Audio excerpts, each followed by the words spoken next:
वज़ीर-ए-आज़म नरेंद्र मोदी ने हफ्ते को कांग्रेस और अपोजिशन पार्टियों पर तल्ख हमला करते हुए कहा कि बीजेपी मुल्क को तरक्की याफ्ता मुल्क बनाने में लगी है, वहीं अपोजिशन इख्तिदार पाने के लिए तड़प रहा है। मोदी ने एक इंतखाबी रैली से खिताब करते हुए कहा कि कांग्रेस आज के हिंदुस्तान की तवक्कुआत और उम्मीदों से कट चुकी है और उसके इंतखाबी मंशूर पर 1947 की मुस्लिम लीग और बाएं महाज की सोच हावी है। उन्होंने जोर दिया कि हुकूमत ने गुज़िश्ता 10 साल में किसानों और समाज के दीगर तबकात के मफाद को पूरा करने और उनकी परेशानी को कम करने के लिए काम किया है और इसका तजुर्बा मुल्क में सभी लोग कर रहे हैं।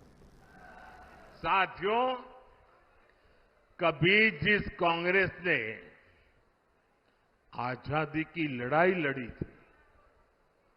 और कैसे बड़े बड़े दिग्गज कांग्रेस के साथ जुड़े हुए थे, मात्र आजादी की लड़ाई लड़ने वाली वो कांग्रेस बची है, उसके पास ना देश हित में नीतियां हैं और ना ही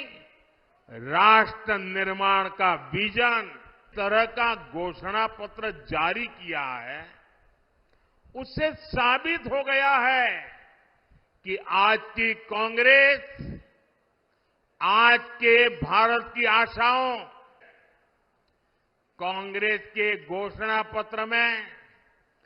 वही सोच झलकती है जो सोच आजादी के आंदोलन के समय कांग्रेस के घोषणा पत्र में पूरी तरह